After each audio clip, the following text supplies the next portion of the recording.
Mobile phone के आने के बाद अब कहीं ना कहीं वर्टिकल फिल्में भी बनाई जा रही है और खास तो ये बताऊंगा कि उनको अवार्ड्स भी दिया जा रहा है।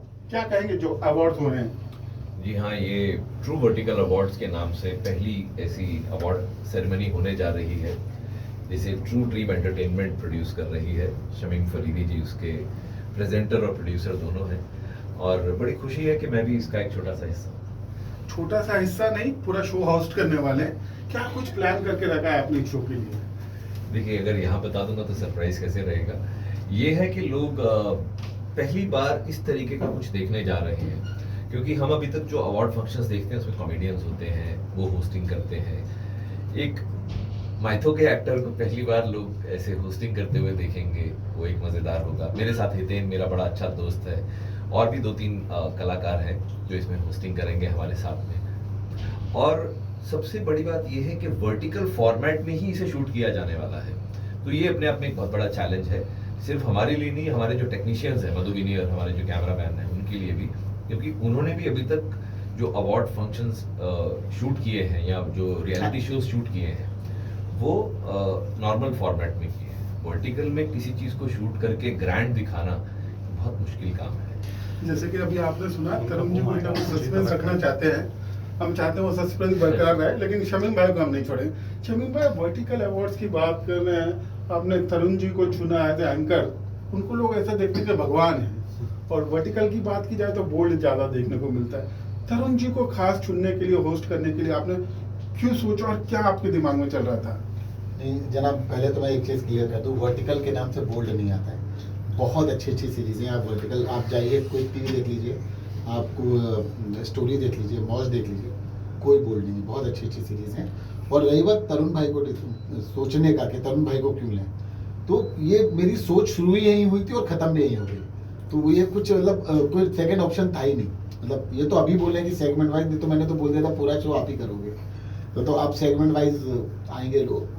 बट तरुण भाई के आगे मैंने कुछ सोचा ही नहीं था, और मेरी नज़र में इनकी इमेज वो भगवान वाली है नहीं, क्योंकि मेरे बड़े भाई बहुत शुरू से हैं और मेरे मेंटोर हैं। मैंने कभी भी कुछ किया है तो मैंने हमेशा डिस्कस किया है कि मैं ये करने जा रहा हूँ, मैं वो करने जा रहा हूँ, तो मुझे एक सपोर्ट मिलता है। तो आदमी जाता वहीं है जहाँ से उसको उम्मीद होती है। आपने एक बात सुनी होगी ना कि घर फैमिली से जब कोई कुछ मांगता है ना, तो वो उससे ही मांगता है जिससे उम्मीद होती है, वो कभी उससे नहीं मांगेगा जिससे उम्मीद नहीं होगी। तो मैं हमेशा उसी आदमी से बात करता हूँ जिससे मुझे इंट्यूशन होती है कि ये मना नहीं करेगा।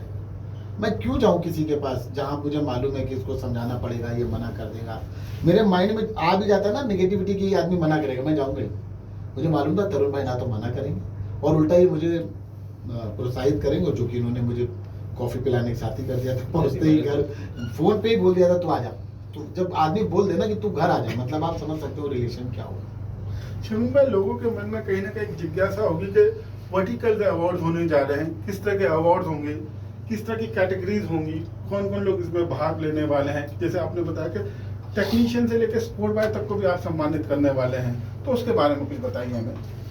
इसके बारे में सर बस यही बताऊंगा कि वर्टिकल में काम करना बहुत टफ है, तो इनकी जो मेहनत है उसको सराहा जाना चाहिए और सारे लोगों को ही अवार्ड मिलेंगे। मतलब जो जो डिजर्व करते हैं, वो हमारी एक टीम होगी जो सारे नॉमिनेशन को चेक करेगी, उनको ही हम अवार्ड देंगे और उनको ही लेके हम आगे चलेंगे इसमें। रेस्पॉन्स की बात की जाए तो किस तरह का रेस्पॉन्स आ रहा है और फ्यूचर प्लान्स क्या है इन अवार्ड्सों को लेकर आपके? सर रिस्पांस तो अच्छा आ रहा है, नो डाउट। मैं जिसको भी बोलता हूँ वो बहुत इंटरेस्ट दिखाता है और होर्डिंग्स वगैरह भी लग जाएंगे। फ्यूचर प्लान तो यही कि सर मैं इसको ट्रीट करूँगा कि इंडियन टेली अवार्ड को टक्कर दे एक दिन। चलते चलते आपसे सवाल तरुण जी से जानना चाहेंगे। तरुण जी, वर्टिकल सिनेमा भी कहीं ना कहीं काफी तेजी से बढ़ रहा है, इसको आप किस तरह से देखते हैं? आपको नहीं लगता है कि ज्यादा से ज्यादा लोगों को काम मिल रहा है इसके जरिए? बहुत अच्छी बात है ना। देखिए कि अभी वर्टिकल एक नया मीडियम स्टार्ट हो गया। जैसे पहले जब सिनेमा ही था सिर्फ, तो लोगों के पास कम काम होता था। फिर टेलीविज़न स्टार्ट हुआ तो कितने लोग टेलीविज़न से, आज मुंबई जो इतना महंगा शहर बन गया है, ये हम टीवी एक्टर्स की वजह से ही बना है। यहाँ पर जो इतनी समृद्धि आई है, आज शमीम भाई या मैं हैं, हम लोग टीवी के ही प्रोडक्ट है ना। आज हमें टीवी के ही प्राइमरीली जाना जाता है। अब टेलीविज़न के बाद ये एक नई चीज़ आई है वर्टिकल, जो मोबाइल फ़ोन में लोग देखते हैं, ये टीवी में नहीं देखते, अब सिर्फ मोबाइल का ही मीडियम है। तो ये एक बहुत अच्छी चीज़ है, बड़ा नया अच्छा इजाफा है, मैं तो यही कहूँगा। और इसमें अच्छी कहानियाँ बताई जा रही हैं। थोड़ी देर पहले आपने बोल्ड की बात की, इसमें लोग रिलीजियस भी बना रहे हैं। मुझे पता है रामायण भी बनी है इसमें, ब्रह्मांड बना है, कई लोगों ने महाभारत टच किया है इसमें, और भी बड़ी अच्छी अच्छी कहानियां बताई जा सकती हैं। जरूरी नहीं है कि हर आदमी उतना लेविशली ही शूट करके इस कहानी को बता सकता है। कहानी बताई जाती है भावना से। अगर भावना सच्ची है तो कोई नहीं देखता कि पर्दे कितने महंगे हैं या कॉस्ट्यूम कितना महंगा है या एक्टर कितना बड़ा और कितना महंगा है। अगर एक्टर अच्छा और मंझा हुआ है तो वो न्यू कमर भी होगा तो भी लोगों का दिल को छू लेगा। तो मेरा ये मानना है कि वर्टिकल नई चीज जरूर है, लेकिन आते ही जंगल की आग की तरह फैल चुकी है। हम चाहते हैं बहुत तेजी से ये आग फैले और जंगल जले नहीं, जंगल में कहीं ना कहीं हरियाली बने। हमसे बात करने का बहुत बहुत शुक्रिया। Thank you so much.